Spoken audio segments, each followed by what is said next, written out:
Hello students, welcome back to my YouTube channel DS group of education.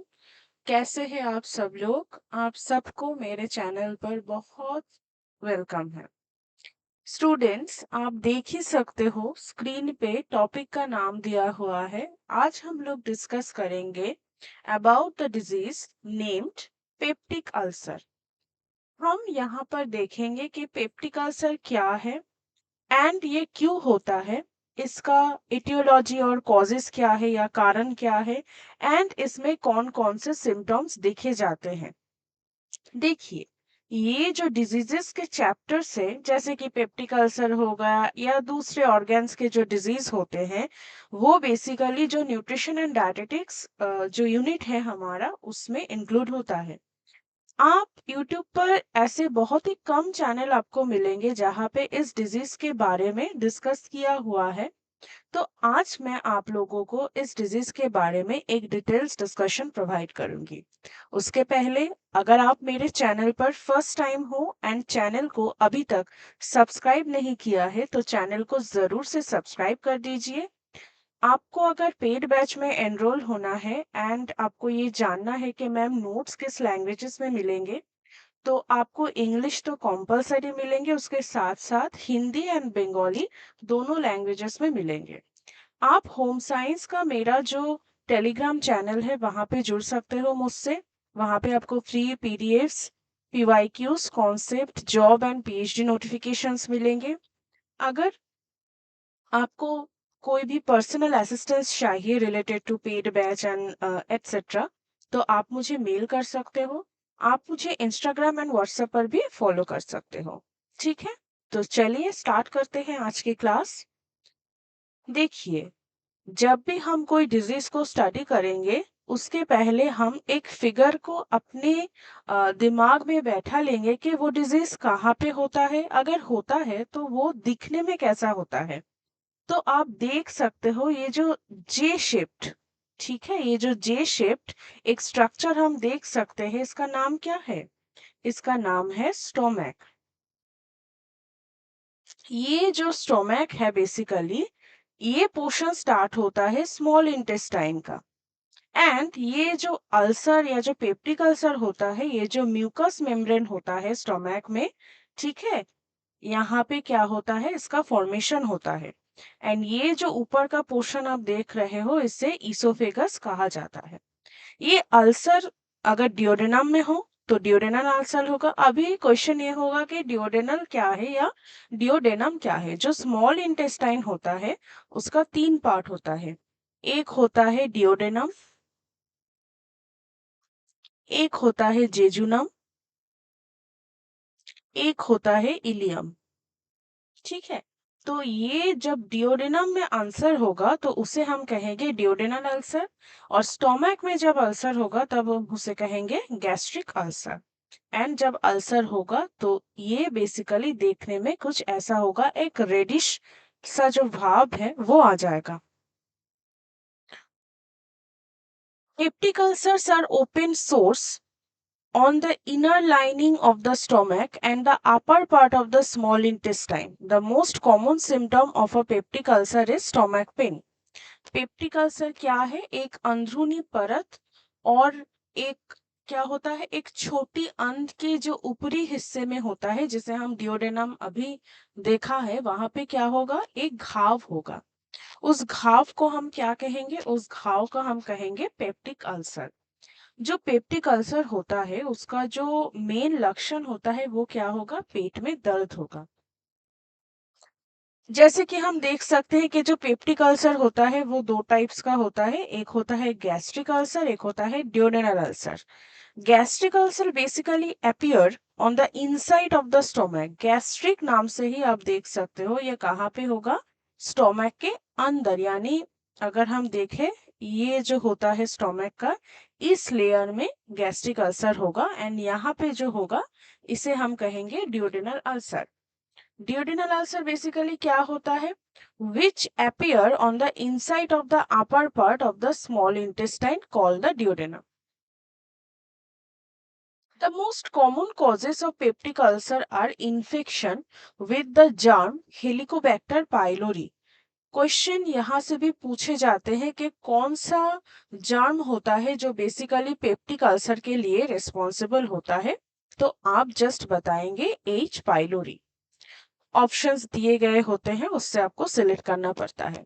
Long term use of non steroidal anti inflammatory drugs जो NSAID होता है, उसका अगर आप बहुत दिन से इस्तेमाल कर रहे हो तो तब भी आपको पेप्टिक अल्सर हो सकता है। ये जो non steroidal anti inflammatory drugs होता है वो एग्जाम्पल क्या होता है, ibuprofen, Motrin IB etcetera, and naproxen sodium जो होता है वो भी ये नॉन स्टेरॉयडल ड्रग्स में आता है। Stress and spicy foods do not cause peptic ulcer. बहुत ऐसे लोग होते हैं जिनमें कंफ्यूजन होता है कि जो स्पाइसी फूड होता है या जो एक्सेसिव स्ट्रेस होता है वो उससे क्या पेप्टिक अल्सर हो सकता है। बेसिकली उससे पेप्टिक अल्सर नहीं होता है, उससे जो होता है, जो पेप्टिक अल्सर अगर हो चुका है आपके अंदर तो वो उसको ट्रिगर करता है, यानी जो स्थिति होती है वो स्थिति बहुत ही बुरा हो जाता है। सिम्टम्स, सिम्टम्स क्या क्या है? dull or burning stomach pain. For some people, pain may be worse between meals and at night. रात में बहुत ही बुरा जो है एक पेन होता है, या जब आप खाना खाते हो तब भी, या खाना खाने के बाद भी ये पेन हो सकता है। एंड और क्या क्या सिम्टम्स है? फीडिंग ऑफ फुलनेस और ब्लॉटिंग, यानी हर वक्त आपको ये लगता है कि अरे पेट भरा हुआ है, एक वॉमिटिंग सा फील होता है। बेल्चिंग हो सकता है, यानी एक हो सकता है। हार्ट बर्न, यानी हार्ट के जो बगल में है वो थोड़ा जलने का एक जो है ना फीलिंग आ सकता है, लाइक बहुत ही पेन हो सकता है। कुछ लोग जो होते हैं हार्ट बर्न को हार्ट अटैक के साथ थोड़ा मिसमैच कर लेते हैं, बट हार्ट बर्न एक गैस्ट्रोइंटेस्टिनल सिम्टम आप कह सकते हो, हार्ट अटैक दूसरी एक डिजीज की आप कंडीशन है। नौशिया हो सकता है, जो मैंने पहले ही कहा।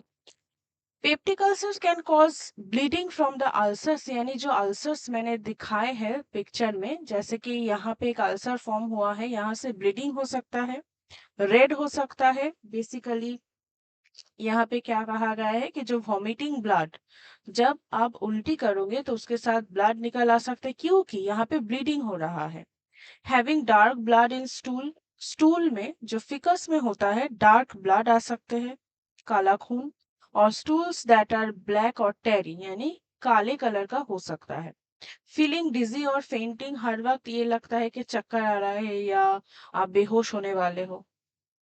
कॉजेस, पहला एक कॉजेस तो मैंने बोल दिया है कि जो एच पाइलोरी जर्म होता है वो बेसिकली जो म्यूकस लेयर होता है उसको covers and it protects tissues that line the stomach and small intestine. The H. pylori germ often causes no problems. Basically कोई प्रॉब्लम नहीं करता है, but it can cause swelling and irritation called inflammation of the stomach's inner layer. But ये जो है swelling कर सकता है एंड इरिटेट कर सकता है जो स्टोमक का इनर लाइनिंग होता है। When this happens, it can cause ulcer. जब ये होता है तब अल्सर का फॉर्मेशन होता है।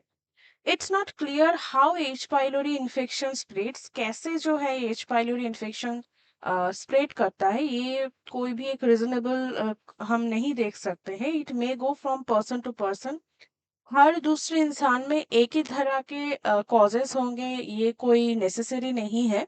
दूसरे टाइप से भी हो सकता है। By close contact such as kissing, people also can contact H pylori through food and water. यानी देखिए बेसिकली यहाँ पे ये कहा गया है कि it's not clear how H pylori infection spreads, it's may grow from person to person by close contact, जैसे कि किसिंग से भी ये स्प्रेड हो सकता है, ये एक एजम्पशन यहाँ पे बोला गया है। People also can contact H pylori through food and water, ठीक है, फूड एंड वाटर से भी ये स्प्रेड हो सकता है। जो एक कॉज मैंने कहा, जो नॉन स्टेरॉयडल ड्रग्स होते हैं उसका अगर बहुत दिनों से इस्तेमाल किया जा रहा है तब भी पेप्टिक अल्सर हो सकता है। एंड बेसिकली ये जो नॉन स्टेरॉयडल ड्रग्स होते हैं, ये अ, जो एस्पिरिन और जो नॉन स्टेरॉयडल जो एंटी इन्फ्लेमेटरी ड्रग्स होते हैं वो सेहत के लिए अगर कोई मेडिकेशन के तौर पे आप ले रहे हो कुछ दिनों के लिए तो ठीक है, पर अगर वो कंसिस्टेंटली रेगुलर हो जाए तो वो प्रॉब्लमेटिक हो सकता है। कौन कौन से रिस्क फैक्टर्स है पेप्टिक अल्सर्स के? फर्स्ट ऑफ ऑल तो old age. Old age is an important risk factor that includes the people older than 60। 60 वर्ष से ज्यादा जिसकी उम्र हो उनमें ये एक एज अ डिजीज दिख सकता है। प्रायर पेप्टिक अल्सर, अगर people who have had a peptic ulcer before have a higher risk of having another one. अगर पहले पेप्टिक अल्सर हो जाए तो दूसरी बार होने का भी एक चांस हो सकता है। And again that non steroidal जो एंटी इन्फ्लेमेटरी ड्रग्स होते हैं उसका जो यूज होता है, क्या कहा गया है?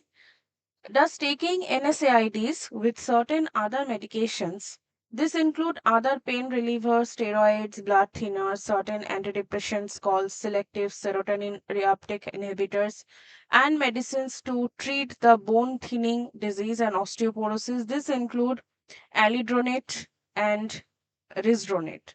जो स्ट्रोक के पेशेंट्स होते हैं या जो हार्ट अटैक के प्रॉन पेशेंट्स होते हैं उनको डॉक्टर कुछ मेडिकेशंस देते हैं ब्लड को थिन रखने के लिए। एंड अगर कोई डिप्रेशन से जूझ रहा है तो मेडिकेशन के तौर पे भी कुछ ड्रग्स ऐसे दिए जाते हैं। अगर उसके साथ एनएसएआईडीज को भी इंक्लूड किया गया है तो वो एक लॉन्ग टर्म यूज हो जाएगा। एंड इससे भी वो लोग प्रॉन हो सकते हैं कि उनमें पेप्टिक अल्सर दिख सकता है। Factors that don't cause peptic ulcer but can make them worse include, ये जो सारे फैक्टर्स हैं ये फैक्टर्स पेप्टिक अल्सर के कॉज के लिए हम नहीं बोल सकते, पर हाँ अगर किसी को पेप्टिक अल्सर हो जाए तो ये जो स्मोकिंग हो गया, ड्रिंकिंग अल्कोहल हो गया, ये जो सारे फैक्टर्स है वो उसको बहुत ही बुरा एक लेवल पे ले जा सकता है। Smoking basically increase the risk of peptic ulcers in people who are infected with H pylori. ठीक है। Drinking alcohol, alcohol can irritate and erode the mucus lining, जो स्टमक का म्यूकस लाइनिंग होता है वो इरोड कर सकता है, वो बुरा कर दे सकता है। And it increases the stomach acid, जो स्टमक एसिड होता है HCl उसको इंक्रीज कर देता है। हैविंग अनट्रीटेड स्ट्रेस, अगर किसी को स्ट्रेस है वो अगर अनट्रीटेड रह जाए या सॉल्व ना हो तो भी हो सकता है। ईटिंग स्पाइसी फूड्स, बहुत ही स्पाइस्ड अप जो फूड आइटम्स है वो अगर कोई खाए तो उससे भी जो है कंडीशन बहुत ही बुरा हो सकता है। Complications, bleeding in the stomach और डिओडेनम, स्टोमक और डिओडेनम में ब्लीडिंग हो सकता है। Bleeding can be slow blood loss that leads to to few red blood cells called anaemia. अगर ब्लड एक्सेसिव निकल जाए तो जो कंडीशन होगा उसे हम एनीमिया कहेंगे। Or you can lose enough blood so that you need to be in a hospital or get blood from a donor. Severe blood loss may cause black or bloody vomit or black or bloody stools. यानी जो stool and जो vomiting है, अगर हम कभी यहाँ पे blackish colour देखें तब भी हम डिटेक्ट कर सकते हैं कि उनमें जो है पेप्टिक अल्सर कंडीशन अराइज हुआ है। A hole called perforation in the stomach wall, ये जो स्टोमक वॉल होता है यहाँ पे एक होल फॉर्म हो सकता है जिसे परफोरेशन कहा गया है। Peptic ulcers can eat a hole through the wall for your stomach or small intestine. This puts you at risk of infection of your abdomen called peritonitis. यानी जो पेरिटोनिटिस होता है वहां पे क्या हो सकता है, ऐसे होल फॉर्मेशन के बाद ये कंडीशंस जो है अराइज कर सकता है। अगर आपको फर्स्ट जो पेज याद है जहां पे मैंने फिगर को शो किया था, वहां पर वो पिक्चर जो था एक होल फॉर्मेशन का, उसको आप पेरिटोनिटिस कह सकते हैं। Blockage, peptic ulcer can keep food from going through the digestive tract, यानी यहाँ से आ रहा है उसके बाद कहाँ आएगा, स्टोमक में आएगा जो food item. The blockage can make you feel full easily and cause you to vomit and lose weight, यानी वो आ नहीं पा रहा है स्टोमक में, इसीलिए क्या होगा, ये जो फूड पाइप है इसमें ही वो स्टे करेगा एंड इससे आपको एक फुलनेस की फीलिंग आएगी, यानी आपको वॉमिटिंग टेंडेंसी देखा जाएगा। Stomach cancer, studies have shown that people infected with H. pylori have an increased risk of stomach cancer. देखिए अगर कंस्टेंटली यहाँ से जो है ब्लीडिंग हो रहा है या जो है इन्फेक्शन हो गया है, अगर ये अनट्रीटेड रहे तो वो कैंसर फॉर्मेशन कर सकता है। So this is all for today. I hope ये जो क्लास है आपको समझ आया होगा। अगर कोई भी डाउट है तो आप कमेंट में मुझसे पूछ सकते हो, आप मुझे मेल भी कर सकते हो। एंड अगर आपने अभी तक चैनल को सब्सक्राइब नहीं किया है तो चैनल को ज़रूर से सब्सक्राइब कर दीजिए, वीडियो को लाइक कर दीजिए, शेयर कर दीजिए and stay tune for the next video. Thank you.